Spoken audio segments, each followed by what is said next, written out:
چلو فرض کر لو ساری میری دلیلیں گئی ایک طرف، چلو سب کو چھوڑ دو، ہو گیا معاہدہ.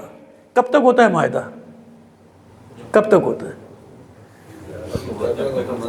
جب تک حکومت ہوگی. نہ حکومت ہے نہ ملک ہے، معاہدہ چل رہا ہے. ارے وہ عجیب لوگ ہو تم لوگ. یعنی عقل سے سوچیں نا آپ، نہ حکومت ہے نہ ملک ہے. اس وقت ہوں گے 30-40 ملک، تو اب ہوگا 250 ملک. پتہ نہیں کیا کیا ہو گیا، کہ معاہدہ چل رہا ہے. کدھر ہو بھائی؟ اس کا مطلب اس زبان جاہلیت کے جتنے معاہدے سب باقی ہیں اب تک سب چل رہے ہوں گے. کوئی بھی قبیلہ کل کھڑا ہو جائے کہ نہیں بنی ہاشم نے ہمارے ساتھ یہ معاہدہ کیا تھا نبوت سے 100 سال پہلے، ارے وہ ختم ہو گیا. میثاق مدینہ تک ختم ہو گئی، ختم ہو گئے معاہدے، ختم ہو گئے حکومت، ختم معاہدہ. ہمارے یہاں کیا ہوتا ہے، خدا نہ کرے کہ ایسا ہو، لیکن پاکستان بننے سے پہلے کہ جو معاہدے تھے وہ ختم ہو گئے. ملک 3 بن گئے، بنگلہ دیش بن گیا، پاکستان بن گیا، ہندوستان بن گیا. قائم کے معاہدے ہوا نہیں، ختم ہو گئے معاہدے. اب معاہدے جو چل رہے ہیں، یہ جو چل رہے ہیں نا، یہ چل رہے ہیں، ان سے جو مرضی ان کی لکھوا رہے ہیں. ان کو حکومتیں اس لیے دی جاتی ہے بعض لوگوں کو کہ دیکھو تمہیں دے رہے ہیں، اب یہ کام ہمارے کرنے ہیں. وہ سارے کام ان سے ماشاءاللہ. دیکھیے ابھی پتہ نہیں جب جائیں گے پھر بھید کھلے گا کہ کیا کیا بیچ دیا. آپ کو اندازہ نہیں ہے کیا ہونے جا رہا ہے. دنیا کی فکر پڑی ہوئی ہے، اپنی فکر نہیں ہے لوگوں کو. ابھی نہیں معلوم بعد میں کیا کچھ نکلے گا پٹارے میں سے کہ کیا کیا ہو گیا. وہ کہیں گے یہ تمہارے حکمرانوں نے ہمارے ساتھ یہ معاہدے. خیر سمجھ میں آ رہی ہے بات؟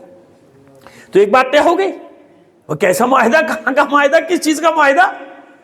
لیکن میں نے کہا اس کے پیچھے فکر کیا کام کر رہی ہے کہ یہ یہود و نصارہ تمہارے دشمن نہیں ہے. قرآن کہہ رہا ہے دشمن ہے وغیرہ نہیں، ان سے نہیں بھیڑنا. اور بڑا بکرات ہے، میں یوں کر دوں، میں وہ دیکھ کیا، بھائی دیکھ کیا تو لے کے آ جاتا نا.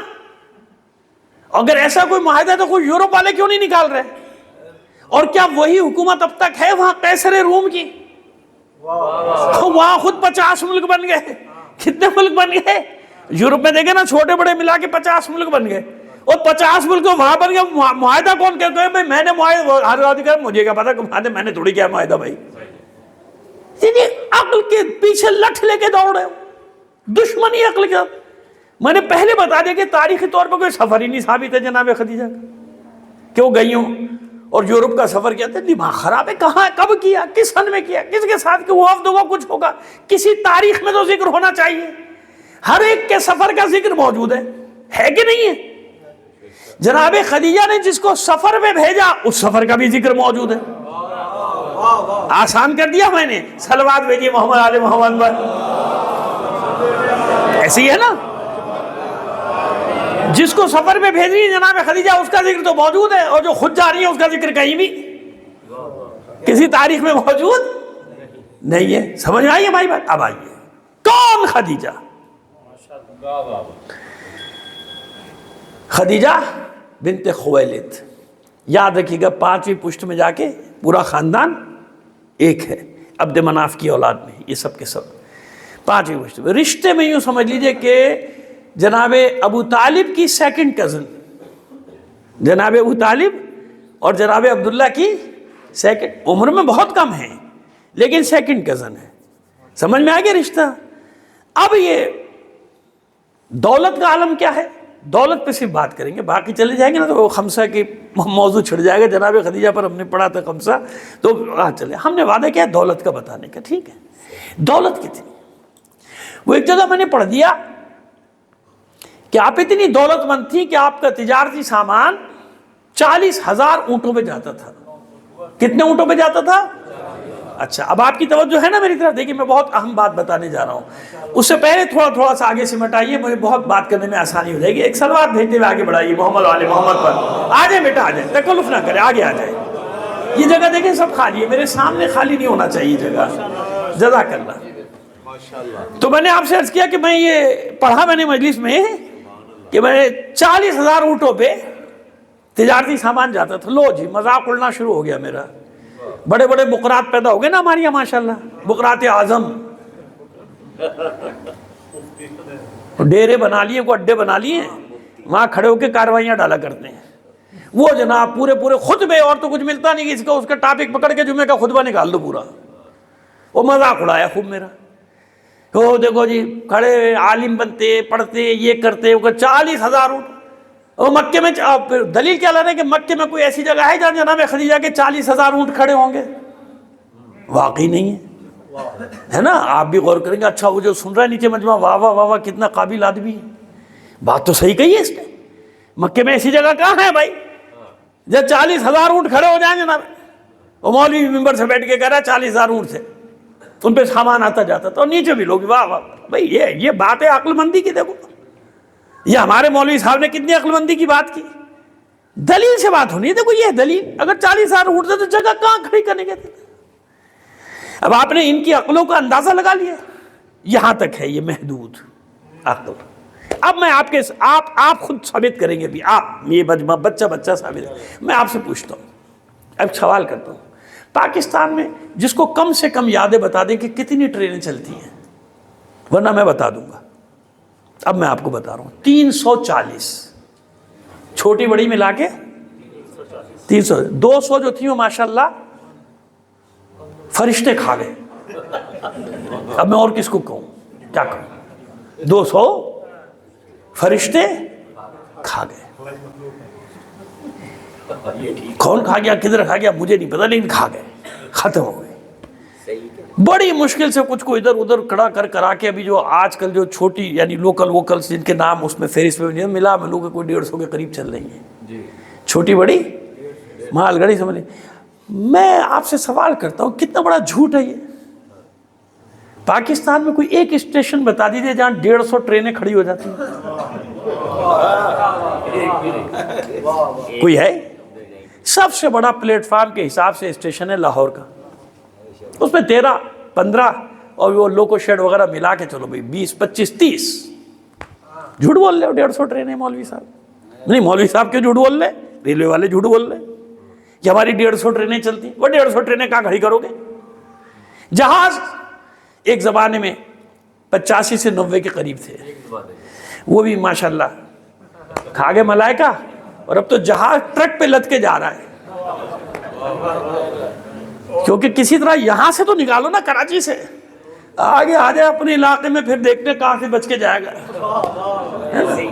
گیم سمجھا کریں آپ. گیم یہ گیم ہے سارے گیم. ہم تو سب چیزوں کو دیکھتے عادی ہو گئے نا. وہ جو ٹھیک کرنے رہے تھے وہاں ٹھیک ہونے جا رہے تھے، ایئرپورٹ ہی نہیں ہے.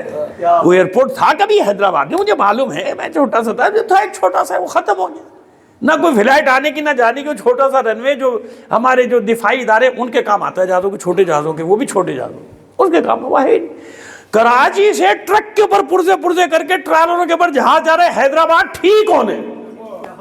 کیا بات ہے! حیدرآباد کی سڑکیں وہ ٹھیک نہیں کر سکا، پی آئی اے کے جہاز ٹھیک کرے گا. وہ آج تک اس کی سڑکیں ٹھیک نہیں ہوئی ہیں تو پی آئی اے کے جہاز وہاں پہ ٹھیک ہوں گے. اب سمجھ میں آ رہی ہے بات؟ چلو خیر وہ تو دوسری بات ہے، ہم تو کچھ اور کہہ رہے ہیں.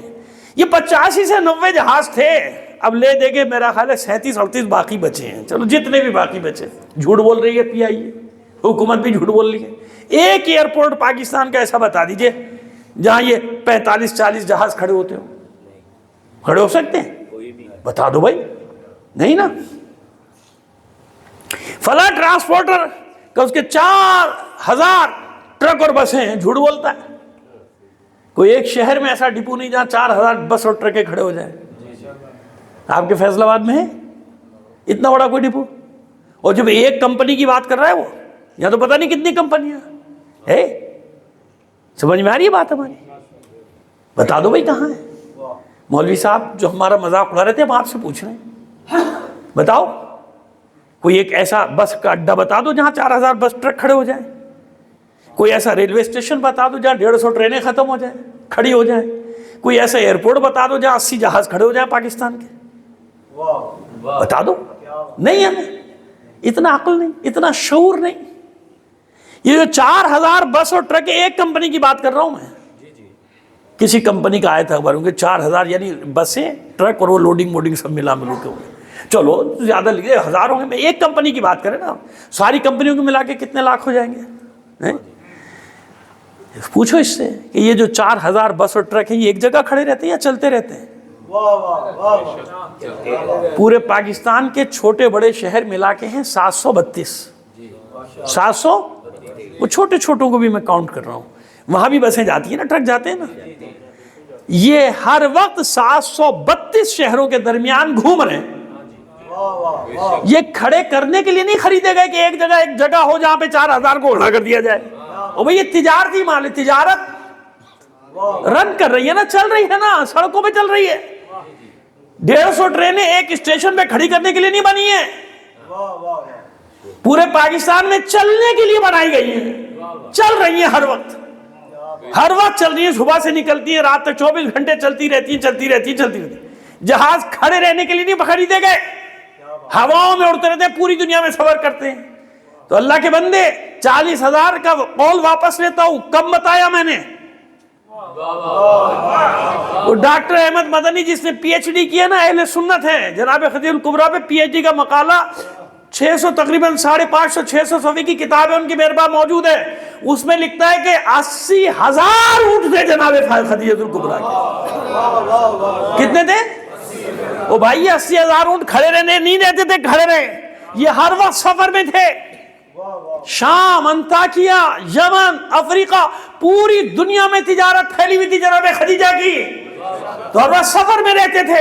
ایک جگہ تھوڑے, اور جگہ جگہ جیسے ڈپو ہوتے ہیں نہیں ہوتے, ہر شہر میں ڈپو, ہر شہر میں, تو وہاں ان کا بھی سسٹم تھا, ہر جگہ کھڑے ہونے کا سسٹم تھا.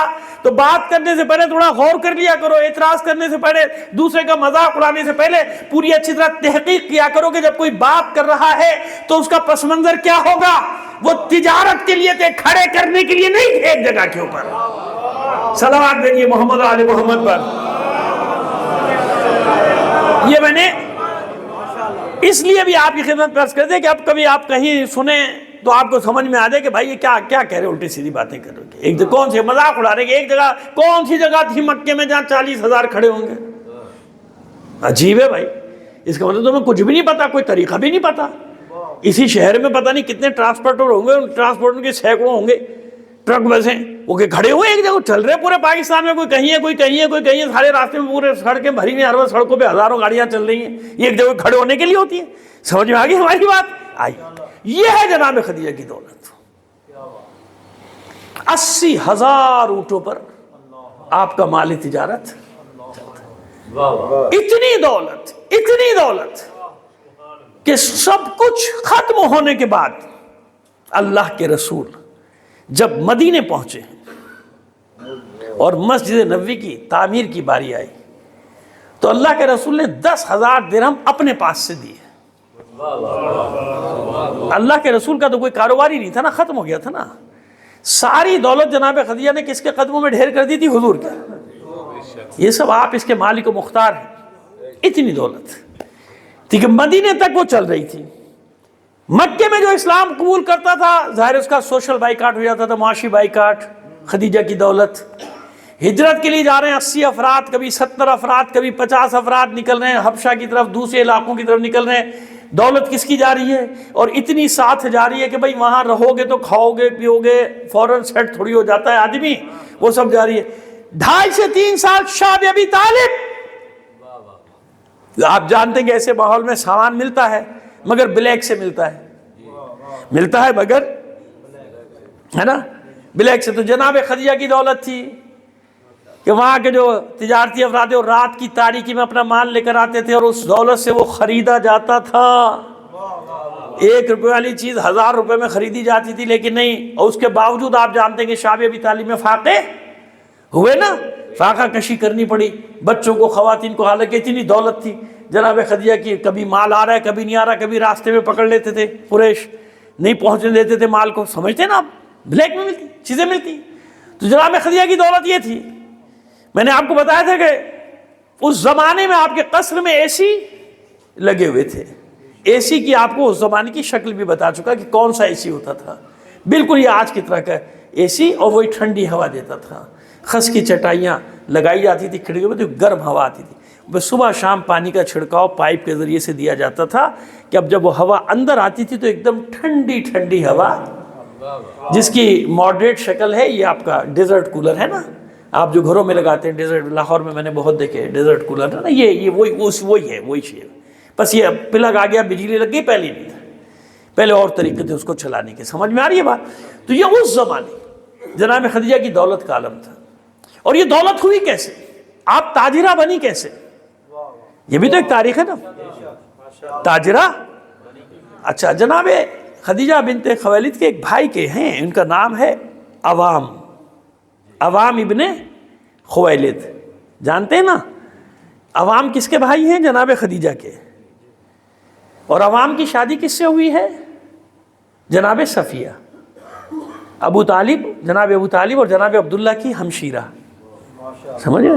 یعنی رسول کی بھی پھوپھی اور مولا عارفان کی بھی پھوپھی جناب عوام کے ساتھ شادی ہوئی ہے. تو ان کے بیٹے کا کیا نام ہے؟ حضرت زبیر بن عوام. یہ کیوں لے آیا میں ذکر بیچ میں؟ اس لیے لے آیا کہ یاد رکھیے ہمارے یہاں جہالت کی وجہ سے بعض اوقات ایسے جملے زبان سے ادا کرتے ہیں کہ جن کا جواب دینا مشکل ہو جائے گا. دیکھیے پہلے ایک اصول بنائیے.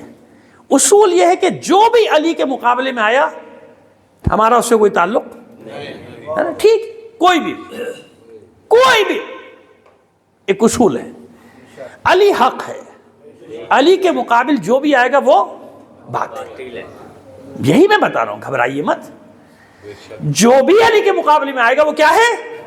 باطل ہے. مت ڈرے، بالکل طے شدہ بات ہے. وہاں بھی ہے الحق مع علی وعلی مع الحق.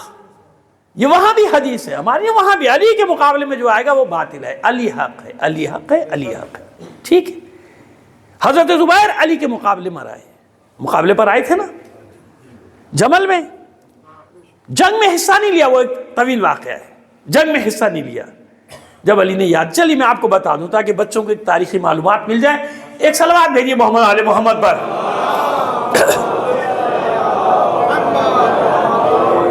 دیکھیے یہ جنگ جمل ترتیب پائی تھی، جانتے ہیں نا آپ کیسے؟ کیونکہ جو کچھ افراد چاہتے تھے انہیں بڑا منصب ملے، نہیں ملا.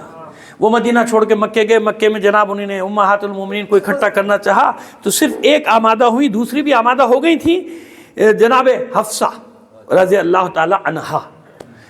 تو وہ بھی آمادہ ہو گئی تھی ان کے ساتھ آنے کے لیے. لیکن ہوا یہ کہ ان کے بھائی عبد الرحمن ابن عمر اور یہ پہنچ گئے. ان کے خبردار بیٹھو، کیا ہوا تمہیں؟ آرام سے بیٹھو، علی کے مقابلے پر مت جانا. تو وہ اپنے بھائیوں کے اس میں آ کے نہیں گئی، نہیں نکلی تھی. یاد رکھیں ان کو آیا تھا، وہ آمادہ ہو گئی تھی، لیکن وہ پھر جنگ میں ساتھ انہوں نے نہیں دیا اپنے بھائیوں کی وجہ سے. یہ آگے اب جب یہاں آئے علی چاہ رہے جنگ نہ ہو، طرح دے رہے ہیں کسی طرح کی، چلو جنگ نہ ہو. لیکن وہاں ایسے کوئی آثار نہیں کہ جنگ سے گریزاں ہو، جنگ سے لوگوں کی، مسلمانوں کی جان چھوٹے. کوئی ایسی صورتحال نظر نہیں آتی. تو مولا نے کہا تھا کہ زبیر کہاں ہے، مجھے بلاؤ، مجھے بات کرنا ہے زبیر سے.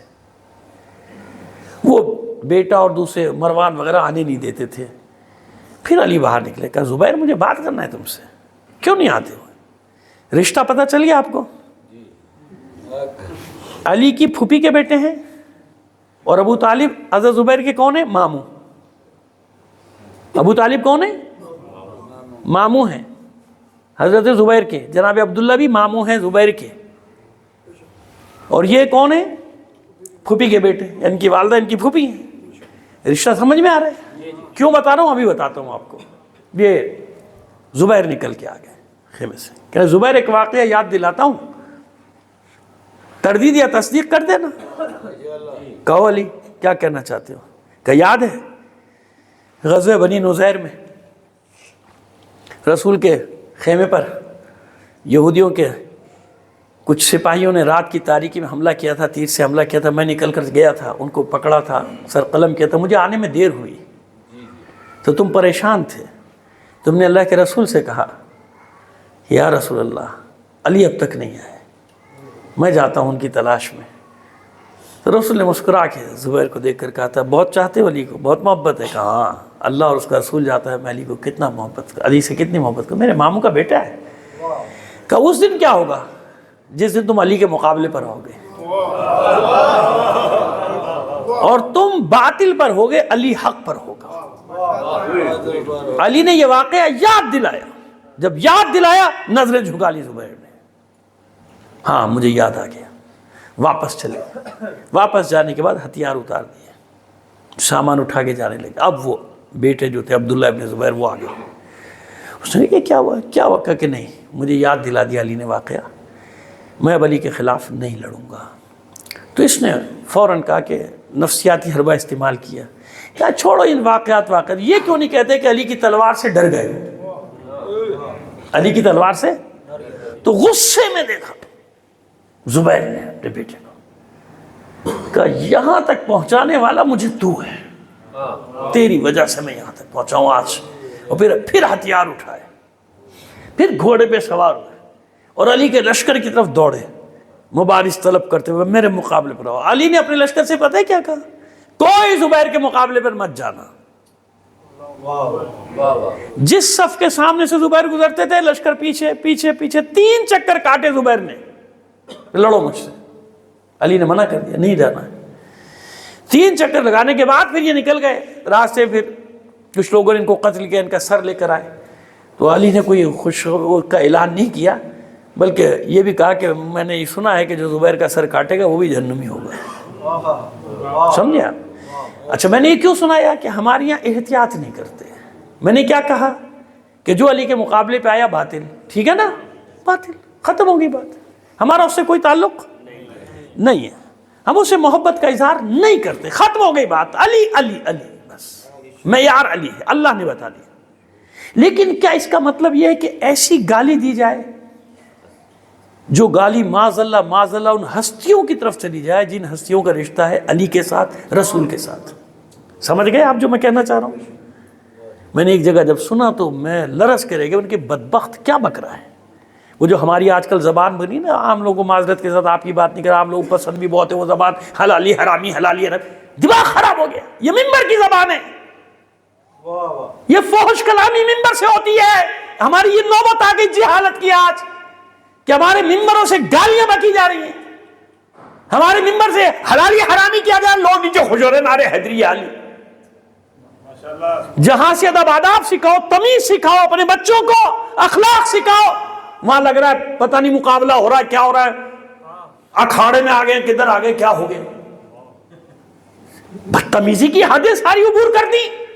اور پھر کوئی ٹوکے نہیں, ٹوکے گا تو یہ فلاں ہے, وہ فلاں ہے, یہ مولوی فلاں والے. جاؤ, ڈرتے ہوں گے تم سے لوگ, ہم لوگ نہیں ڈرتے بھائی, ہم جیسے لوگ نہیں ڈرتے کسی سے. تمیز ہے کوئی اس چکر میں کہاں تک, کیونکہ اس کو پتہ ہی نہیں کہ زبیر کا رشتہ کیا ہے علی اور رسول کے ساتھ. اب سمجھ میں آئے, مولا معذرت تشریف لے آئے تو اب سمجھ میں آ رہی ہے, اس کو پتہ ہی کچھ نہیں. وہ پھوپھی زاد مامو زادے سگے آپس میں بدبخت. تو جو یہ گالی دے رہا ہے, کہاں گئی وہ گالی؟ سوچا تو نے کبھی؟ نہیں سوچے گا کیوں, وہ نیچے مجمع بھی تو اس کے ویسے ہی بیٹھا ہوا, انہیں بھی تو کچھ نہیں پتا. وہ کھڑے ہو گئے, گھٹنوں کے بل کھڑے ہو کے نعرے لگا رہے ہیں, وہ گالی دے رہا ہے. اور وہ گالی کہاں جا رہی ہے؟ اس لیے رشتہ بتا رہا تھا. یہ جو میں نے آپ کو بتایا غلط کام کیا نہیں بتایا, یہ صحیح کام کیا. ایمانداری سے بتائیں. یقیناً جو پڑھے لکھے لوگ ہیں, بڑے لوگ ہیں, میں جانتا ہوں ان کو معلوم, اکثریت کو نہیں معلوم ہوگی یہ بات جو میں نے بتائی. اب یہ نہیں بتائے تو کیا کریں بھائی, چھپا لو, جتنی گالیاں دینی ہے دو, چاہے وہ کسی کے خاندان پر چلی جائے. کوئی خوف کرو خدا کا یار, کہاں تک لے کے جاؤ گے بچوں کو ہمارے؟ کون سی تباہی کے دہانے پہ لے آ کے پھینکو گے ان کو؟ برباد کر رہے ہو ان کو, ذہنی طور پہ, فکری طور پہ تباہ کر دیا تم لوگوں نے. کدھر لے کے جا رہے ہو ہماری قوم کو؟ اب آپ کو سمجھ میں کہ درد کیا ہے. درد یہ کہ نہ پڑھنے والے کو پتا ہے کہ میں کسے گالی دے رہا ہوں, نہ سننے والوں کو پتا ہے کہ گالی کہاں جا رہی ہے. ایسا نہیں ہوتا. رد کر دیا ہم نے, رد کر دیا, ٹھیک ہے, بس علی کے مقابلے ہمارا کوئی تعلق نہیں. میں آپ کو بتا رہا ہوں, میں چھوٹا سا تھا اس وقت, تو یہ فرقے بازی والے کوئی اس طرح تھا بھی نہیں زیادہ, میں میرے خیال ہے 6-7 سال کا تھا. تو مجھے اچھی طرح یاد ہے کہ گھروں کا ماحول کیا تھا. کسی شخصیت کے بارے میں کتاب میں پڑھ کے اور مجلس میں ہمیں کچھ اور بتایا جاتا تھا. تو میں نے اپنے والد سے آ کے پوچھا کہ میں نے کہا بھائی یہ جو ہے یہ تو بڑی تعریفیں کر رہے ہوتے ایسے. کہتے بیٹا دیکھو بات یہ ہے کہ جو اسکول میں پڑھا رہے کالج میں پڑھو, لیکن یہ ان ابا نے پہلا درس مجھے میرے والد نے دیا تھا کہ بیٹا ایک بات یاد رکھنا, ایک معیار یاد رکھنا, ہمارے لیے جو ہے وہ معیار علی ہے. ہے نا؟ ہمارے لیے معیار کس کی ذات ہے؟ یہ معیار ہم نے نہیں بنایا، یہ اللہ نے اور اس کے رسول نے معیار بنا کے دیا نا، علی علی علی۔ جو علی کے مقابلے پر آئے گا وہ باطل ہے۔ لیکن بیٹا گالی نہیں دیتے، یہ کان میں میرے آج تک میرے باپ کے جملے ہیں، آج سے 58-59 سال پہلے کے، کہ بیٹا گالی نہیں دیتے۔ یہ شیوا نہیں ہے اہل بیت کا، سمجھ گیا؟ ہمارا برات کا اعلان کرے، اب ٹھیک ہے ہم سے کوئی تعلق نہیں، ختم، برات کا اعلان کرتے ہیں، زیارت میں بھی برات کا اعلان کرتے ہیں ہر جگہ، اور بطور کلی ہم دشمن اہل بیت پر لعنت بھیج دیتے ہیں، ہے نا؟ بطور کلی بھیج دیتے نا، اللہ ختم ہوگی بات۔ لیکن اس کے علاوہ اس طرح سے حرکتیں کرنا، اس طرح کی باتیں کرنا، جو کیا ہے؟ ایک تو جہل اور پھر جہل مرکب، یعنی جاہل ہے اور اپنے جہل کا اسے پتہ بھی نہیں ہے کہ میں جاہل ہوں۔ ایک صلوات بھیجیے محمد آل محمد پر، معذرت۔ لیکن یہ بیان کرنا آپ کے سامنے ضروری تھا جناب خدیجہ کے حوالے سے، کہ آپ کو معلوم ہو جائے کہ کیا ہوتا ہے اور نہیں معلوم ہوتا، کیونکہ تاریخ نہ پڑھی جاتی ہے، نہ پڑھائی جاتی ہے، نہ سنائی جاتی ہے، نہ لکھائی جاتی ہے، کوئی پتہ کچھ نہیں ہے، چلیے گاڑی چلنے دو۔ سمجھ میں آگئی بات؟ اب آئیے واپس۔ جناب خدیجہ چھوٹی سی تھی جب سے لکھتی تھی، شوق میں، اتنے بابا کے اونٹ گئے، اتنے اونٹ آئے، اتنا سامان گیا، بابا نے کوئی ڈیوٹی نہیں لگائی تھی، جناب خویلد نے، شوق تھا، حساب کتاب رکھتی تھی، اور بھی بابا کو بتاتی تھی یہ اتنا حساب ہوا۔ کبھی چھال پہ لکھ رہی ہیں، اس زمانے کا ورق تو کاغذ تو نہیں تھا نا، کاغذ وہی تھا، ورق چھال ہوتی تھی، اس کے اوپر لکھ رہی ہیں۔ بابا نے جب دیکھا جناب خویلد نے کہ میری بیٹی میں صلاحیت ہے، تو پھر اب تھوڑی تھوڑی ذمہ داری دینا شروع کی۔ اس کے بعد جناب خدیجہ کی وہ صلاحیتیں سامنے آنا شروع، انتظامی صلاحیت جسے کہتے ہیں۔ کیا کہتے ہیں؟ انتظامی صلاحیت۔ باپ کی میراث سب کو ملی، لیکن کیونکہ جناب خدیجہ اتنی قابل تھی، چھوٹی سی 5-6 سال کی، جب سے تجارت میں شوق رکھتی تھی، حصہ رکھتی تھی، یعنی حصہ لیتی تھی، بابا کے کاموں میں دلچسپی لیتی تھی، ہوتے ہوتے ہوتے ہوتے کیا ہوا جناب؟ وہ جناب خدیجہ وہاں تک پہنچ گئی کہ ان کے برابر کوئی مالدار ہی نہیں تھا، مکہ نہیں، حجاز میں کوئی نہیں تھا، کوئی اتنا بڑا مالدار نہیں تھا جتنا مال جناب خدیجہ کے پاس تھا۔ اب آئیے، میں اس واقعے کی طرف نہیں جاتا کہ کیسے جناب ابو طالب لے کر آئے اپنے بھتیجے کو، کہ بھئی کیونکہ پہلے سفر کرا چکے تھے نا، جانتے تھے حضور کو کہ اب آپ جائیے، اب آپ بھی تجارت کیجئے، اور خدیجہ سے بہتر کوئی نہیں ہے۔ ابن بنت عم کہتے ہیں نا کہ میرے چچا کی بیٹی اور کزن، میں نے بھی آپ کو بتایا کہ جناب ابو طالب اور جناب خدیجہ آپس میں سیکنڈ کزن ہیں، سیکنڈ کزن ہیں، وقت نہیں ورنہ پورا شجرہ آپ کو بتاتے تھے۔ پھر جب پڑھا تھا جناب خدیجہ پہ، جب پڑھ کے گئے تھے شاید یہاں یا کسی شہر میں، تو اب یہ جناب خدیجہ بہت خوش ہوئی، کیوں نہیں، میرا ابن عم ہے، میں اسے بھیجوں گی سب کو۔ اچھا سن تو رکھا تھا نا، دیکھیے یاد ہے، جیسے جناب خدیجہ کی شہرت تھی، ہے نا، ملکۃ العرب، ملکۃ العرب یہ تھوڑی کہ حکمران تھوڑی، لیکن مجازن کہا جاتا تھا۔ کیا کہا جاتا تھا؟ مجازن، اپنے جناب اس کی دولت کی وجہ سے، اور عزت، اتنی عزت تھی۔ معصومہ تو سیدہ تھی دوسرے معنی میں نا، لیکن یاد رکھیے کہ بیٹی سے پہلے ماں کو یہ لقب مل چکا تھا، سیدۃ العرب۔ جناب خدیجہ کی القابات ہیں، پڑھ لیجیے گا تاریخ میں ایک لقب کیا ہے؟ سیدہ، جناب خدیجہ کا لقب ہے سیدہ، یعنی اس مرتبے پر آپ پہنچ چکی تھی۔ تو جیسے ان کو جانتا تھا عالم عرب، تو صادق اور امین کو نہیں جانتے تھے لوگ؟ جو معاشرے میں پہچانا جاتا ہو صادق اور امین کی حیثیت سے، لقب صادق ہے تو بھائی سب جانتے ہیں نا، تو بہت خوش ہوئی کہ کیوں نہیں دوں گی اپنے ابن عم کو مال۔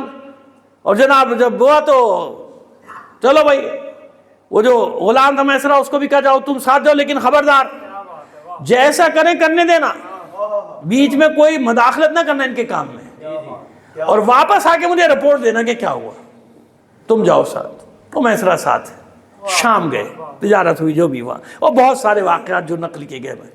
واپسی کا جو سفر ہے، ظاہر اطلاع تو آ رہی تھی نا کہ آ رہے واپس آ رہے، تو جب قریب پہنچے ہیں تو یقین مانیے منظر کشی یہ کی گئی کہ جناب خدیجہ ٹیرس میں اپنے بیٹھی تھی، جو قصر تھا نا، وہ قصر کا جو ٹیرس، جس کو بالکنی آپ کہہ لیجئے نا، جو بھی کہہ لیجئے آپ اس کو، ظاہر ہے آج کل تو ٹیرس ہی کہا جاتا ہے، تو جو بالکنی اس میں پردے پڑے تھے، وہاں بیٹھی تھی، اور وہاں سے دیکھ رہی تھی کہ جب میرا یہ ابن عم آتا ہے تو بادل اس کے ساتھ ساتھ آ رہا ہے، بادل سایہ کرتا ہوا ساتھ ساتھ آ رہا ہے۔ اور پھر بہت ساری باتیں، میں نے کہا نا کہ یہ اہل علم کا گھرانہ ہے۔ جیسے بنی ہاشم میں بت پرستی نہیں تھی نا، ایسے خدیجہ کی پیشانی بھی کسی بت کے سامنے کبھی نہیں جھکی بھائی، ورنہ بتاتی نا تاریخ۔ دیکھیں ثبوت میں دیتا ہوں آپ کو، ثبوت دے رہا ہوں، ایسے نہیں نا، دلیل کے ساتھ چلیں گے تاریخ۔ جتنے بھی قبیلے ہیں ان سب کے بتوں کے نام موجود ہیں، پڑھ لیجئے جا کے، لات، منات، حبل، عزہ، نائلہ، اصاف، مغدود، خودود، پتہ نہیں کیا کیا کیا کیا۔ اور جس کا قبیلہ نہ ہو اس کی بڑی بے عزتی، اس کا تو جس کا بت نہ ہو اس کی بڑی بے عزتی، اس کا تو کوئی بت ہی نہیں ہے۔ یعنی بت ہونا بھی ایک عزت کی علامت تھی کہ ایک بت ضرور ہونا چاہیے بھائی، بت نہیں ہوگا تو بڑا مسئلہ ہو جائے گا، چندہ کہاں اکٹھا کریں گے، چندے کا ڈبہ کہاں رکھیں گے، وہیں تو رکھنا ہے جبھی تو پیسے آئیں گے، ورنہ تو نہیں آئیں گے پیسے، لہذا وہ تو بڑا مسئلہ ہے۔ تو جب خدا قدیم مسئلہ ہے، جناب آدم کے زمانے سے چندے کا ڈبہ چلا آ رہا ہے، پتہ نہیں کب تک چلے گا۔ صلوات بھیجیے محمد آل محمد پر۔ سب کے بت ہے کہ نہیں ہے؟ اور خانہ کعبہ کے اندر چھوٹے چھوٹے 365 یا 360 جو بھی کہہ لیجیے، اندر بھی رکھے ہیں سب کے چھوٹے چھوٹے چھوٹے چھوٹے، اپنی نشانی، ایک ایک باہر رکھا ہوا ہے، ایک ایک اندر نہیں بھی ہمارے بھی جگہ، تاکہ قبضہ، ہمارا بھی قبضہ، ہم بھی ہیں حصے دار، لوٹ کے مال میں ہم بھی حصے دار ہیں، تو اپنا حصہ بھی تو رکھنا ہے نا، سارا کا سارا۔ وہ سب تھا وہاں پہ۔ پوری تاریخ میں ضعیف سے ضعیف روایت نہیں کہ بنی ہاشم کا کوئی بت ہو، لے آؤ، بنی ہاشم کے کسی بت کا نام نہیں ملے گا۔ اور اس کا دوسرا تاریخی ثبوت یہ ہے، جب مکے میں قحط پڑتا تھا یا پڑا، چلو ایک بار صحیح اس کا ذکر ہے نا، تو کسی بت نے ان کو کچھ نہیں دیا تھا۔ کہاں آئے تھے؟ عبد المطلب کے دروازے پہ، لات کے پاس نہیں گئے، منات کے پاس نہیں گئے، حبل کے پاس نہیں گئے، کہاں گئے؟ عبد المطلب کے پاس آئے تھے کہ بھائی کچھ کرو، قحط پڑ گیا، نہیں ہو رہی بارش، مر جائیں گے بھوکے ہم لوگ، ہے نا۔ یہ اشارے میں دے رہا ہوں آپ کو۔ اسی طرح جناب خدیجہ، بتاؤ نا بھائی، کبھی آتے جاتے کسی بت کو سلام کیا ہو، جھکا، باقی سب کی پوجا پاٹ کا سب کا عالم ہے۔ اور جو باقی جو لوگ سرمایہ دار بنے تھے، بتوں کی آمدنی سے بنے تھے، تجارت کم تھی، یہ والی تجارت آسان لگتی تھی ان کو، بھائی ایک بت بنا کے رکھ لو اور دو چار اس کے افسانے مشہور کر دو، فلاں بت شادی کا بت ہے، اس پہ جس کی شادی نہیں ہوتی وہ جاؤ اس کی شادی ہو جائے گی، وہ ہو بھی جاتی تھی کم بخت ماروں کی۔ صلوات بھیجیے محمد آل محمد پر۔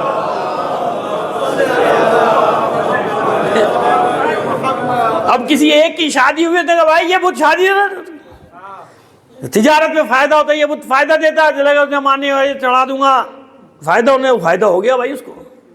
اب وہ جو ایک کا فائدہ ہوا، باقی دنیا میں تو خبر پھیل گئی نا خود بخود ہی۔ میں اشارے دے رہا ہوں کہ کیسے کام ہوتا ہے نفسیات پہ، کہ 15-20 آدمی آئیں گے تو کسی ایک کا تو کام ہوگا، وہ ایک کام ہو گیا اس کا بارے دیکھو، پوچھو میں نے بت کے اوپر کیسی کیسی منتیں آتی ہیں، ہے نا۔ لہذا سب نے اپنے اپنے ہر کارے بھی چھوڑے تھے، ایجنٹ جو پروپیگنڈا کرتے تھے، فلاں بت پہ جاؤ، فلاں ادھر منت ایسی آتی ہے واللہ، ہے نا، ماشاءاللہ۔ کرائے پہ خواتین رکھی ہوئی تھی، جن کا کام یہ ہوتا تھا کہ گھر گھر میں جا کے پروپیگنڈا کرو، سمجھ رہے ہیں نا آپ، ماشاءاللہ کیسے کاروائیاں ڈالی جاتی ہیں معاشروں کے اندر۔ صلوات بھیجیے محمد آل محمد پر۔ کاروائی تو یہ وہ ہمیشہ سے ایسے چل رہا بھائی، ایسے ہی تھا۔ انہوں نے کہا خواتین سے اچھا کوئی نہیں ہے بھائی، اس کو دو بھائی ہر ہفتے 3000 4000 اور یہ جناب اس کے 3-4 لاکھ میں لیں گے۔ وہ جناب گھر جا رہے ہیں، تمہیں کیا پتا وہاں کیا ہو رہا ہے، معجزہ ہو گیا، میں نے خود آنکھوں سے دیکھا۔ اور ایک معجزہ آپ کو بڑا زبردست پکڑا بھائی ہم لوگوں نے، معذرت کے ساتھ کوئی شیعہ معجزے کا خلاف نہیں ہو سکتا ہے نا، ہو ہی نہیں سکتا، لیکن دھوکہ تو نہیں۔ معجزہ ہوتا ہے، دھوکہ ہوتا ہے نا۔ معجزہ وہ ہوتا ہے عجز سے، جس کو انسان کرنے سے عاجز ہو، کر ہی نہیں سکتا۔ بھئی یہ کون سا معجزہ ہے جو میں بھی کر لوں؟ یہ کون سا معجزہ ہے جو اگربتی سے دکھایا جائے؟ یہ تھوڑی ہوتا ہے معجزہ۔ معجزہ وہ جو انسانی عقل کرنے سے قاصر ہو۔ باقی آپ خود سمجھدار ہیں۔ تو ہوا یہ کہ وہ آپ جانتے ہیں ایک ہوتا ہے رانا الف سے، ایک ہوتا ہے رانا عین سے، دونوں میں زمین آسمان کا فرق ہے نا۔ وہ رانا الگ ہے، یہ رانا الگ ہے۔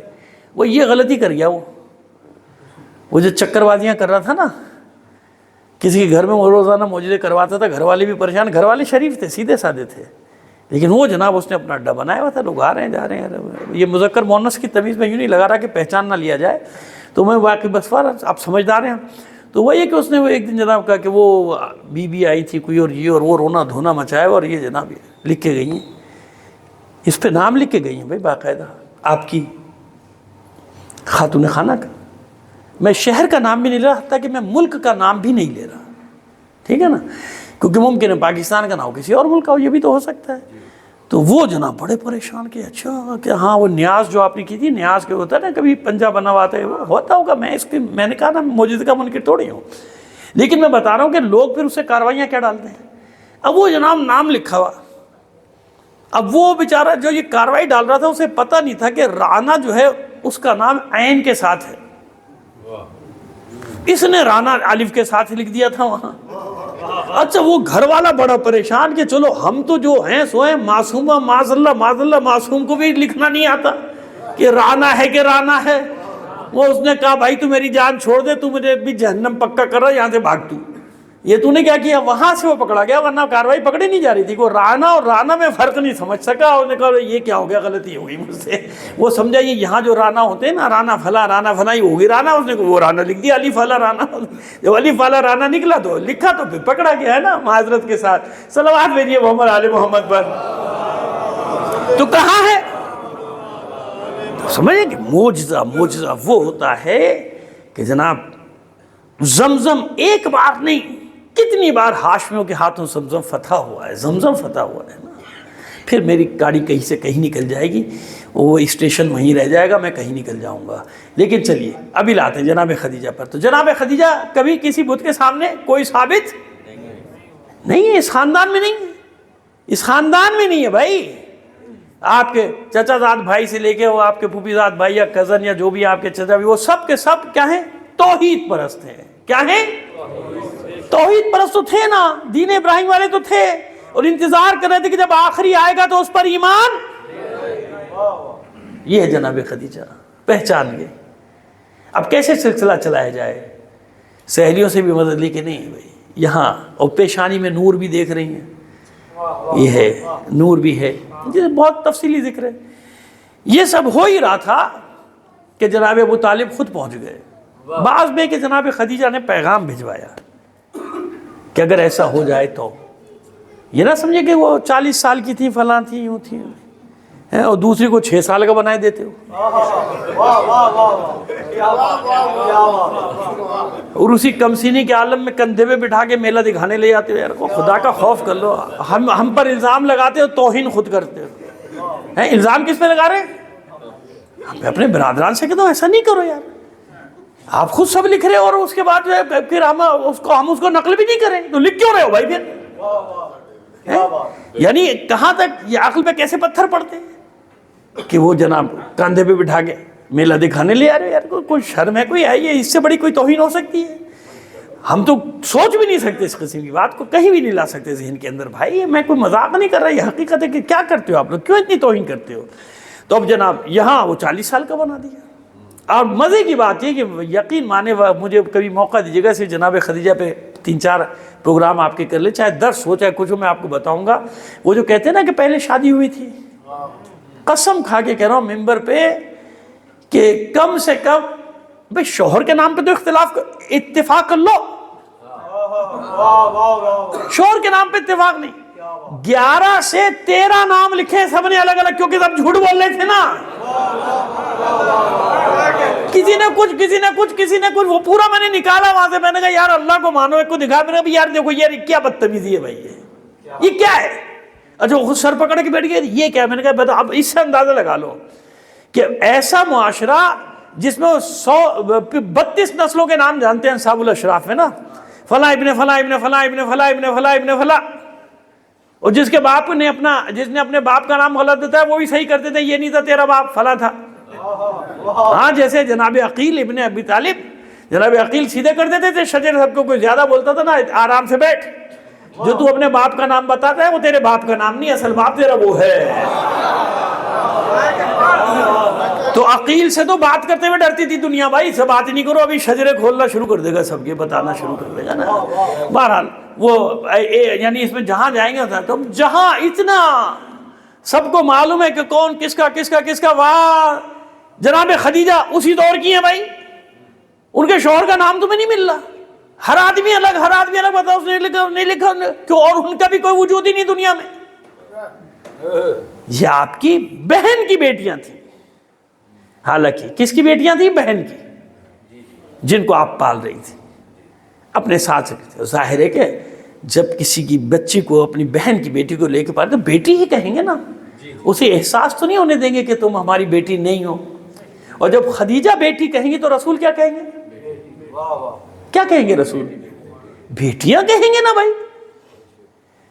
جب خدیجہ کی بیٹی، خدیجہ کہتی ہے میری بیٹی ہے تو وہی کہیں گے میری بیٹی۔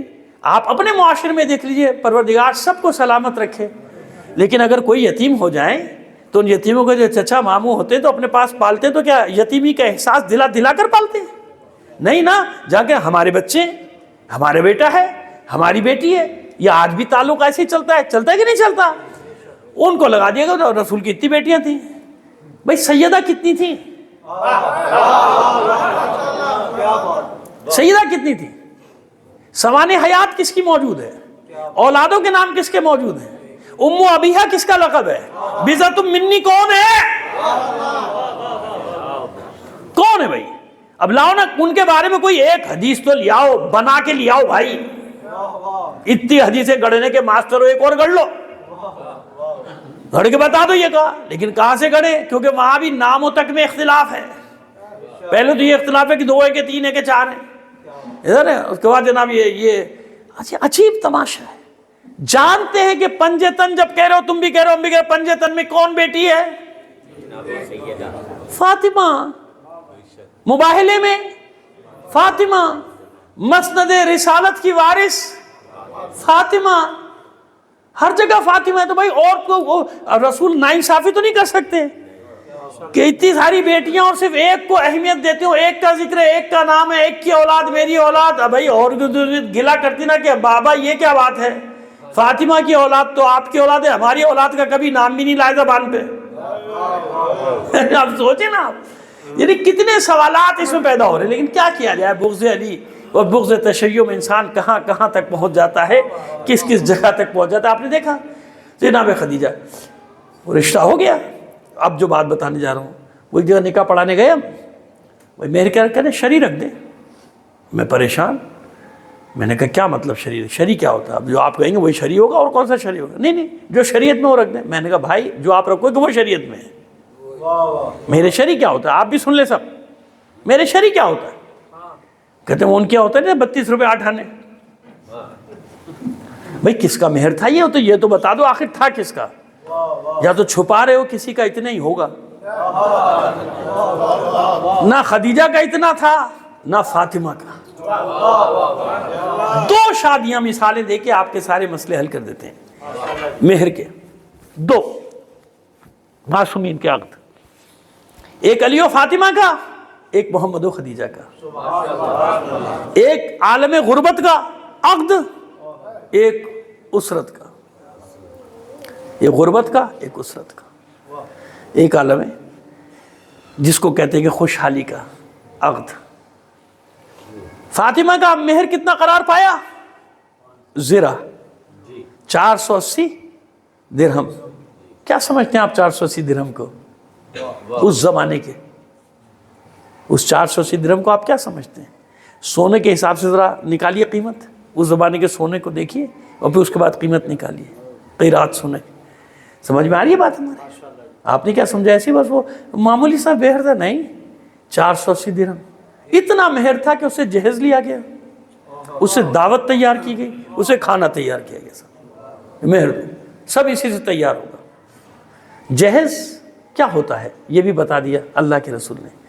ایک نئی زندگی شروع کرتا ہے جوڑا، ایک نئی زندگی کا آغاز کر رہا ہے نا جوڑا، تو اس کو ضروریات کی سامان کی ضرورت ہوگی کہ نہیں ہوگی؟ اس کو جہیز کو لوگوں نے جہاز بنا دیا، سمجھ گئے؟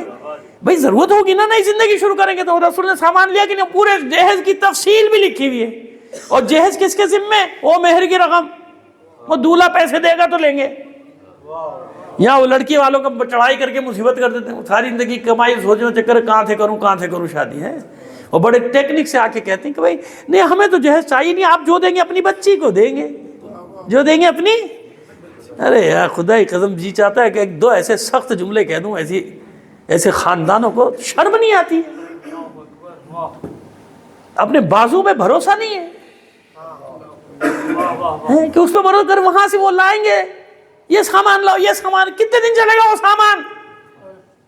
نہ کرو ایسے, نہ کرو, برباد نہ کرو اپنی اخلاقی اور ان سب اقدار کو برباد نہ کرو, نہیں کرتے ایسے. لڑکی والوں پہ وہ بہترین عقد ہوتے ہیں جہاں انسان ہنسی خوشی سارے سامان کرتا ہے کہ نہیں بھائی کچھ نہیں یار, ہماری بیٹی ہے, ہماری بھی تو بیٹیاں ہیں نا. اور میں آپ سے وہ بات تھوڑی کر, میں پریکٹیکل کی بات کرتا ہوں, بھائی میری بھی بیٹیاں ہیں, میری بھی بہو ہے یار. میں وہ بات کر رہا ہوں جو خدا کا شکر ہے کہ کوئی بھی جا کے تصدیق کر سکتا ہے. اور جہاں جہاں بھی میری کوشش ہوتی ہے اپنے خاندان میں کہ نہیں خبردار ایسا نہ کرنا, وہ اپنے جگر کا ٹکڑا دے رہے ہیں یار, کچھ تو خیال کرو. وہ اپنے جگر کا ٹکڑا دے رہا ہے جس کو اس نے کتنی محنت سے پالا ہے یار, اور تم اس کے اوپر بوجھ لاد رہے ہو, یہ دے دے وہ دے دے وہ دے دے, گاڑی دے دے, جہاز دے دے, ہوائی جہاز دے دے. کتنا بے غیرت ہے بھائی یہ دولہا, جس میں خود تمیز نہیں ہے, خود طاقت نہیں ہے کمانے کی, اس چکر میں کہ شادی کروں تو میرا گھر بن جائے. ایسی جگہ تو رشتہ بھی نہیں دو بھائی, سمجھ لو کہ یہ خالی مال کے لالچی ہیں. کیا مطلب ہے؟ اب سمجھ میں آیا؟ علی کے پیسے سے جہیز بنا ہے, رسول نے اپنی جیب سے خرچہ نہیں کیا ہے. علی نے جو پیسہ دیا ہے مہر کا اس سے بنا ہے. پڑھ لو تاریخ. یہ غربت کی شادی تو شرعی مہر کیا ہوا یہاں 480 درہم. بیٹا آج میں نے کہا نا کہ سونے کے چکر میں آ جاؤ گے تو مر جاؤ گے, اتنا بن جائے گا. پھر کہو گے نہیں بھائی شرعی مہر نہ رکھنا اللہ کے واسطے. یار بڑے آرام سے کہہ رہے شرعی مہر رکھ دے, میرے شرعی رکھ دے. اور تو میرے شرعی کیا ہوتا ہے؟ وہ جو رکھیں گے وہی تو میرے شرعی ہوگا, اور کیا ہوگا؟ شرعی مہر جو میں رکھ رہا ہوں, جو آپ رکھ رہے ہیں وہی تو میرے شرعی ہے. جناب خدیجہ کا مہر سنو, کسے کہتے ہیں؟ عورت کی عظمت, عورت کی قیمت. فاطمہ کی عظمت کی تو میں بات ہی نہیں کرتا نا. فاطمہ کی عظمت کے لیے تو اتنا کافی ہے کہ اس کے سر کے تاج کا نام ہے علی. اب یہ تو میں نے ظاہری مہر بتایا نا, باطنی مہر فاطمہ کا کیا مقرر ہوا وہ تو اللہ جانتا ہے, اس کا رسول جانتا ہے, فاطمہ جانتی ہے, علی جانتا ہے نا. باطنی مہر جو اس کا رکھا گیا وہ کیا تھا تو اس کی بھی تفصیلات ہیں, لیکن ظاہری مہر کی بات کر رہے ہیں. اب جناب خدیجہ کا سوشل اسٹیٹس کیا ہے؟ ملکۃ العرب, طاہرہ, سیدہ, یہ سب القابات ہیں جناب خدیجہ کے. ملکۃ العرب ایسے ہے نا سوشل اسٹیٹس, کروڑ پتی. اب اس کا مہر شرعی رکھ دیا 32 روپے 8 آنے. توہین ہے, توہین ہے عورت کی, اس بچی کی توہین ہے. نہیں, مثل مہر رکھا ہے. عرفن جو ہے وہ رکھو مہر, اس کو اتنا کم قیمت نہ بنا دو. 32 روپے, اچھا 2000 کر دو, 5000 کر دو. وہ بھی دینے کو دل نہیں چاہ رہا, جیب میں ہاتھ نہیں جا رہا اس کے, یہی دے دوں 5000. سنیے کیا مہر رکھا جانتے ہیں آپ؟ 20,000 درہم. جناب ابو طالب نے, جس کو کہتے ہیں نا غریب غریب غریب, اپنی جیب سے عطا کی ہے. 20,000. کیوں؟ خدیجہ کا ایک مقام ہے. ابھی بات ختم نہیں ہوئی. 20,000 درہم نقد, 20 سرخ بالوں والی اونٹنیاں. یہ سرخ بالوں والی بھورے رنگ کی جو اونٹنی تھی, ایسی تھی جیسے کاروں میں مرسیڈیز کار. اس زمانے میں سب سے قیمتی جانور یہی تھا نا, تو اس میں بھی جو قیمتی ترین تھا وہ یہ 20 اونٹنیاں. کتنا مال بنا؟ کیوں؟ خدیجہ ہے خدیجہ. حالانکہ خدیجہ نے کچھ رکھا؟ سب لٹا دیا اسلام پہ. لیکن مہر رکھتے وقت ہمیشہ بچی کے سوشل اسٹیٹس کا خیال کرو. اس کا سماجی مقام کیا ہے, سماج میں اس کی حیثیت کیا ہے, اس حیثیت سے اس کا مہر رکھا جائے گا. 3-4 ہزار 5,000 10,000 بے شک کم مہر ہونا چاہیے. کم مہر کا مطلب کیا ہے؟ کم مہر کا مطلب 32 روپے 8 آنے ہوتا ہے. کم مہر کا مطلب یہ ہوتا ہے کہ جو ادا کیا جا سکے. ایسا نہ رکھ دے کہ لڑکا بھی ادا, لڑکے بھائی نہیں کہاں سے دے گا وہ. اب 5 لکھ دے 5 لاکھ کون سے مجھے دینے جا, آج کل یہ بھی تو ہوتا ہے عندت طلب دینے نہیں ہے ختم، عندت طلب مطلب دینے ہی نہیں ہے۔ بہترین شادی وہ ہوتی ہے جس کا مہر اسی وقت ادا کر دیا جائے۔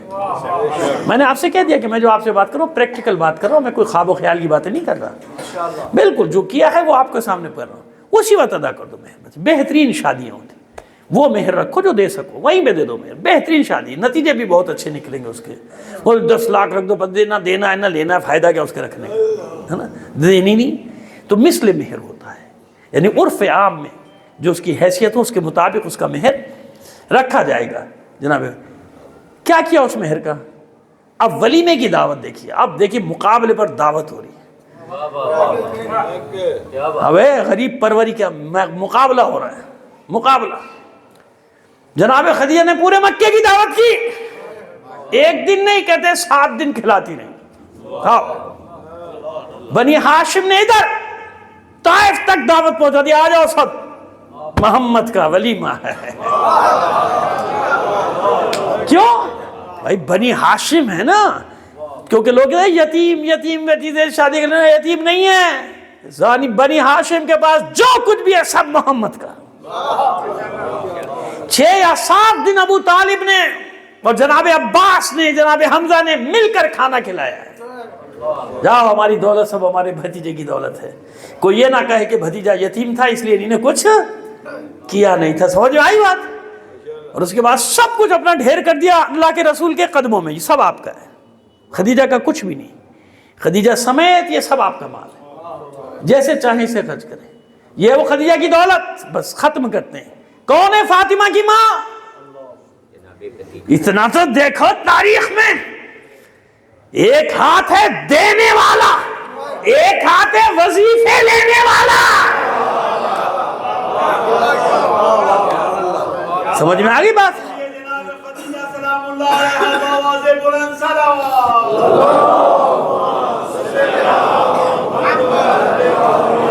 جو بیت المال کو بھر دے وہ ہے خدیجہ،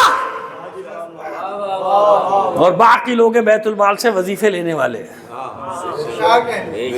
اپنا حق جتا جتا کے وظیفے لینے والے، اپنے رشتے بتا بتا کے وظیفے لینے والے۔ اور خدیجہ کون ہے؟ جس نے مال، اس لیے اللہ کا رسول خدیجہ کے خلاف کچھ سن نہیں سکتا تھا۔ بھری ہوئی ایک روایتیں بھری ہوئی ہیں، سیاہ میں بھی موجود ہیں کہ اتنے غصے ہو گئے تھے، خود بتاتے کہ میں نے کہا کہ وہ ایک معاذ اللہ بوڑھی عورت، اس کو آپ یاد کریں گے، غصے ہو گئے کہ بوڑھی عورت جیسا اس نے میرا ساتھ دیا، خدیجہ نے اس زمانے کسی نے میرا ساتھ ویسے نہیں دیا، اس لیے اللہ نے اس قربانیاں دینے والے رحم مطہرہ کو مسکن بنایا نور فاطمہ کا۔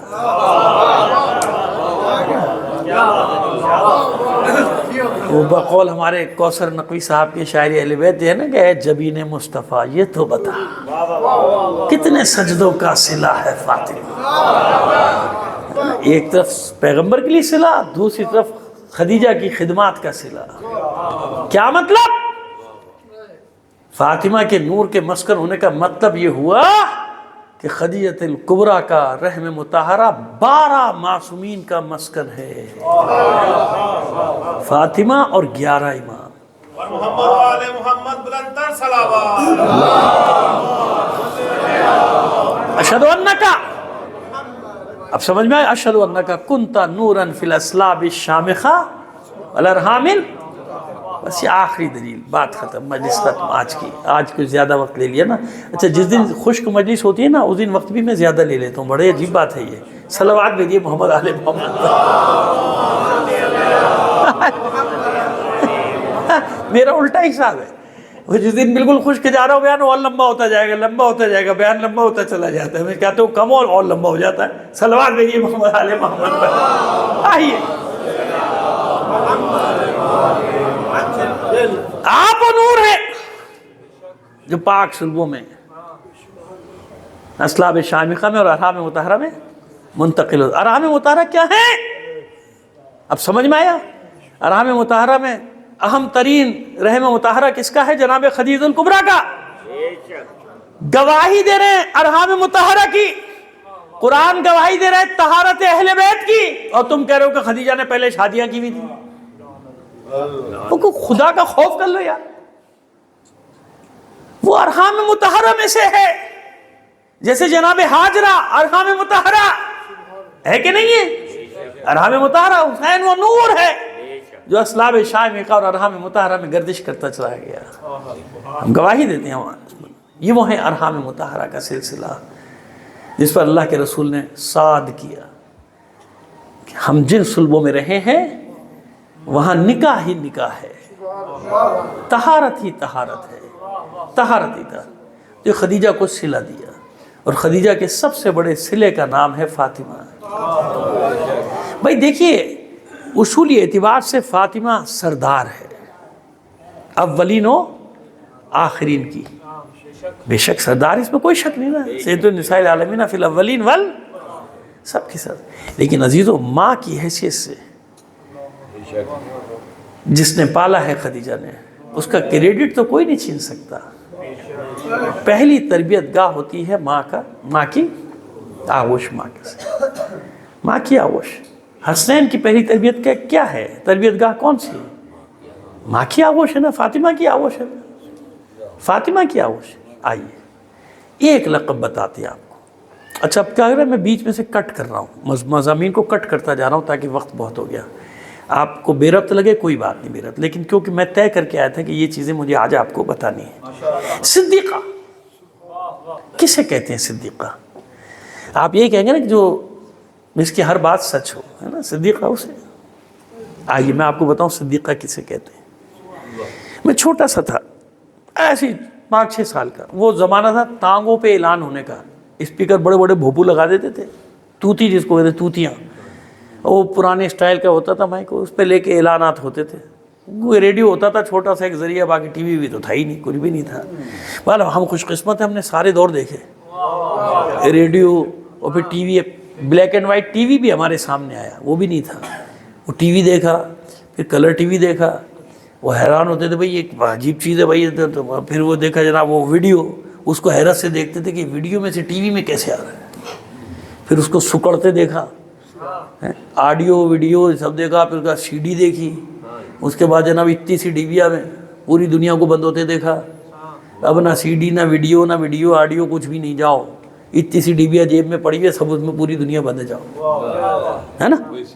یہ سارے دور ہم نے دیکھے. میں تو کہتا ہوں حیران تو کہ سب دیکھا بھائی، ہم نے اپنی آنکھوں سے سب کچھ دیکھ لیا. تو وہ رمضان کے آخر میں مسجدوں کے لوگ نکلتے تھے نا کہ بھئی اب عید آنے والی، اب ذرا اکٹھا کیا جائے. خیر بہرحال اس زمانے کا دستور تھا. تو آج تک میرے کانوں میں آواز گونج رہی ہے. اہل سنت کے مسجد سے نکلتے تھے، ہمارے سامنے مسجد تھی، وہ جناب تانگے میں، اور وہ ایک واقعہ مسلسل تکرار کرتا تھا سارا دن. عید کا، عید آنے والی ہے نا، اب ان کو جمع کرنا ہے، چندہ وندہ اکٹھا کر رہے ہیں، ٹانگے کے ساتھ ہے. تو ہم پیچھے پیچھے چلتے تھے یار، ہمیں وہ اچھا لگتا تھا واقعہ سننا.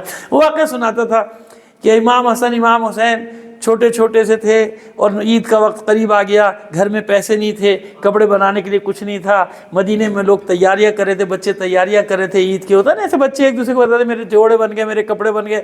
تو گھر میں آ کے دونوں شہزادوں نے اپنی مادر گرامی سے، یہ اہل سنت کی زبانی بتا رہا ہوں آپ کو، کہ وہ شہزادوں نے مادر گرامی سے پوچھا، مادر گرامی مدینے میں سب کے بچوں کے کپڑے، سب بچوں کے کپڑے تیار ہو گئے عید کے، ہمارے تو کپڑے نہیں آئے، ہمارے تو کپڑے نہیں بنے، عید میں 1 یا 2 دن باقی ہیں مثلا بڑے. تو معصومہ نے کہا کہ ابھی آپ کے کپڑے آپ کا خیاط لے کر آتا ہوگا. نہیں، بلکہ کہ آپ کے کپڑے خیاط کے پاس ہیں. خیاط یعنی درزی، آپ کے کپڑے خیاط کے پاس ہیں. اور پھر جناب یہ ہوا کہ وہ فرشتے کا واقعہ ہو گیا نا، کہ وہ رشتہ دق الباب کیا نا خیاط الحسنین، میں حسنین کا خیاط ہوں، اور کپڑے لے کر آ گیا. لیکن یہاں ایک سوال تھا، ہمیشہ سے یہ سوال میرے ذہن میں رہتا تھا، اور پھر میں اس کو قم میں بھی تلاش کرتا تھا کہ اس کا جواب کیا ہے. کیونکہ روایت تو ہے نا، میں نے عرض کر دیا کہ ہمارے یہاں تو اتنا پڑھا بھی نہیں جاتا، وہاں پڑھا جاتا ہے، ان کے بہت پڑھا جاتا ہے. واقعہ نا ہمارے برادران کے واقعہ بہت پڑھا جاتا ہے عید کے دنوں میں، کیونکہ جہاں جہاں ضرورت ہوتی ہے نا وہاں حسنین یاد آتے ہیں. جانتے ہیں کہ ان کے نام کے بغیر نیاز بھی نہیں ملے گی. نظر اللہ نیاز، وہ ہمارے یہاں مانگنے والا آتا تھا، جیسے ہی ہماری گلی میں آتا تھا اس کا لہجہ وہجہ سب بدل جاتا تھا، پنجتن پاک کی منقبت شروع کر دیتا تھا. ابا کہتے تھے دیکھو کتنا ہوشیار ہے، اس کو پتہ ہے اس گلی میں اسی نام پہ ملے گا، ہے نا ہوتا. تو خیر جناب میں بڑا پریشانی کی وجہ کیا تھی کہ بھائی دیکھیے ایک بات یاد رکھیے، معصوم کبھی بچوں کو بہلانے کے لیے بھی معاذ اللہ غلط بیانی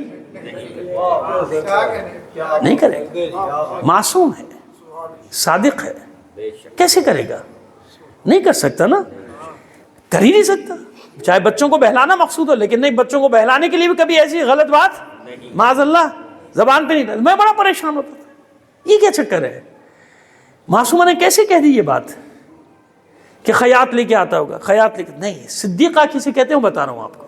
یہ اس میں جو مبالغہ ہے نا صدیقہ، یہ مبالغہ کیوں ہے اب یہ آپ کو بتانے جا رہا ہوں. ایسا نہیں ہے کہ معصومہ نے کہا تو اللہ نے منظوری دے دی، اچھا بھائی معصومہ نے کہہ دیا، فاطمہ نے کہہ دیا، جاؤ اب چلے جاؤ. نہیں، صدیقہ کی تشریح یہ ہے، مطلب یہ ہے کہ جب معصومہ یہ جملے ادا کر رہی تھی، معصومہ کی زبان سے جملے ادا ہو رہے تھے اور صدق کے سانچے میں ڈھل رہے تھے. یعنی آپ گفتگو کرتی جا رہی تھی، واقعہ وجود میں آتا جا رہا تھا، جانتی تھی معصومہ جو میں کہہ رہی ہوں وہی ہوگا. یہ صدیقہ، یہ صدیقہ کہ جو میں کہہ رہی ہوں وہ ہوگا. خیاط لے کر آئیں گے آپ کے کپڑے ان کے پاس، وہ خیاط لے کر آ گئے. کیوں؟ ایسا نہیں ہوا کہ معصومہ کی بات کی لاج رکھنے کے لیے مشیت نے جبرائیل کو خیاط کی صورت میں بھیجا یا رضوان کو بھیجا. نہیں، ایسا نہیں ہوا. معصومہ جملے لفظ ادا کر رہی تھی اور حقیقت کے پیکر میں ڈھل رہا تھا واقعہ. صلوات بھیجیے محمد آل محمد پر. بس ختم کر دیا میں نے. یہ ہے صدیقہ طاہرہ. ختم کیا میں نے آپ کی زحمتوں کا. معذرت چاہتا ہوں، آج خلاف ہے، یعنی میری مرضی بھی نہیں تھی، مگر زیادہ وقت میں نے آپ کا لے لیا کیونکہ موضوع ایسا چل پڑا، بات سے بات نکلتی چلی گئی، آپ کی دلچسپی بھی تھی، لہٰذا میں نے کہا چلو. اور پھر آخری دن میں کل مجھے آنے کا کوئی خطرہ بھی نہیں، لہٰذا میں نے کہا بٹھا کے رکھو، کوئی بات نہیں. صلوات بھیجیے محمد آل محمد. بھائی 4 دن تو یہ خطرہ تھا، آج زیادہ پڑھوں گا، نہیں آئیں گے کل. اب نہیں آنا کل، میری مجھے کیا ہے، نہیں آنا کل آپ. صلوات بھیجیے محمد آل محمد پر. آئیے بس عزیزان محترم یاد رکھیے، میں نے پہلی مجلس میں کہا تھا، وہیں لا کے بات کو ختم کر رہا ہوں کہ ایسے منصب تھوڑی دیتا پروردگار. سنت الہی، جو امتحانات میں جتنا آگے جائے گا وہاں تک منصب، چاہے انبیاء ہوں چاہے رسول ہوں، جو بھی. جناب ایوب علیہ السلام کا جو ذکر ہے نا قرآن مجید میں، ہے نا، صبر ایوب مشہور ہے، ضرب المثل ہے. قرآن ان کو صابر بندہ کہا ہے، آپ میرے صابر بندے. کتنے امتحانات ہوئے تفصیل میں نہیں جاتا، لیکن اتنے ہوئے کہ مال، دولت، اولاد، غلام، کنیز، سب آخر میں مرض.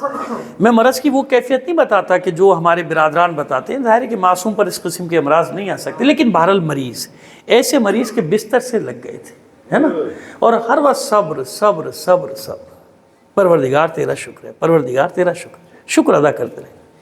لیکن ایک مرحلہ ایسا آیا کہ جناب ایوب کا صبر اپنی انتہا کو پہنچ گیا، بس آخری منزل آ گئی. اور جانتے ہیں وہ آخری منزل کیا تھی؟ آخری منزل یہ تھی کہ آپ کی اہلیہ کو بازار میں جانا پڑ گیا. میں اس کی تفصیل میں بھی نہیں جاؤں گا کہ بازار میں کیوں گئی، کیسے گئی، کس حال میں گئی. ہمارے برادران تو پتہ نہیں کیا کیا لکھ دیتے، لیکن میں بس احتیاط کر رہا ہوں یہاں تک کہ بازار میں جانا.